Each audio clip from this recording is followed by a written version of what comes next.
The following extract is by a guy named George Fitzhugh, who was an apologist for Southern planter slavery in antebellum America. This comes from his book, Sociology for the South, page 27-28.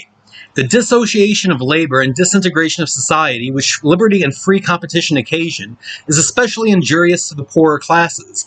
For besides the labor necessary to support the family, the poor man is burdened with the care of finding a home and procuring employment, and attending to all domestic wants and concerns. Slavery relieves our slaves of these cares altogether, and slavery is a form, and the very best form, of socialism. In fact, the ordinary wages of common labor are insufficient to keep up separate domestic establishments for each of the poor, and association or starvation is in many cases inevitable. In free society, as well as in Europe as in America, this is the accepted theory, and various schemes have been resorted to, all without success, to cure the evil. The association of labor properly carried out under a common head or ruler would render labor more efficient, relieve the laborer of many of the cares of household affairs, and protect and support him in sickness and old age, besides preventing the too great reduction of wages by redundancy of labor and free competition. Slavery attains these results. What else will? Further into the book, chapter 2, he has a passage on failure of free society and the rise of socialism, in which he gives a fairly standard proto-Marxian definition of feudalism and the development of free industry out of that. And here, on page 42, he engages in the sort of pro-Louis Napoleonic embellishment and propagandism that Marx attacked in the 18th Brumaire of Louis Napoleon. After struggling and blundering and staggering on through various changes, Louis Napoleon is made emperor. He is a socialist, and socialism is the new fashionable name of slavery. He understands the disease of society and has nerve enough for any surgical operation that may be required to cure it. His first step in socialism was to take the money of the rich and to buy wheat for all. The measure was well-timed, necessary, and just. He is now building houses on the social plan for working men, and his queen is providing nurseries and nurses for the children of the working women, just as we Southerners do for our Negro women and children. It is a great economy. Fourier suggested it long after Southerners had practiced it. During these times, there was a little episode in Ireland, the freest country in the world, where law is violated every day, mocked at, and derided, whence the rich and the noble have emigrated, where all are poor, all equal, and all idle, bless their hearts.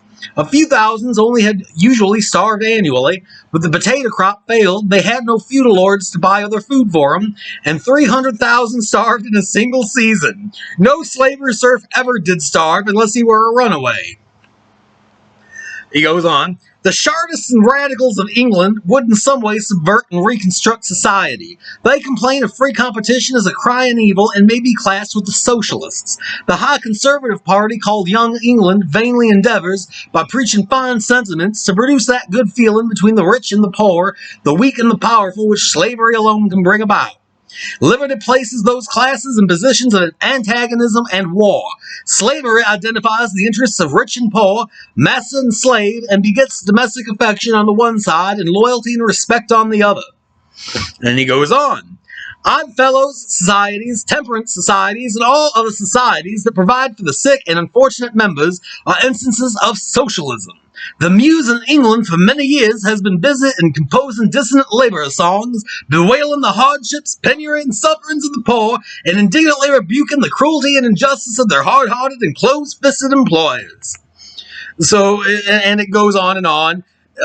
Fitzhugh basically endorses, and not even in any kind of trollish sense, he's completely earnest, Southern slavery is a form of socialism. The overwhelming majority of socialists today want to make the working class their slaves. It's a simple fact, and the working class knows it and are not going to be yoked to it. They don't care. They don't care about your abstract morality. They don't care about the premises that you think you deduce in the world. They don't care. They're just empty words. And this is a thread running throughout history, and it'll go on and on. But every time we get a little closer to it, people become a little more conscious of it. And just when you think you've completed the system, Marx's capitalist communism or the abolition of capitalism within capitalism, just when you think you're there, they're going to rise up and they're going to fuck you. They are going to absolutely fuck you for doing this to them.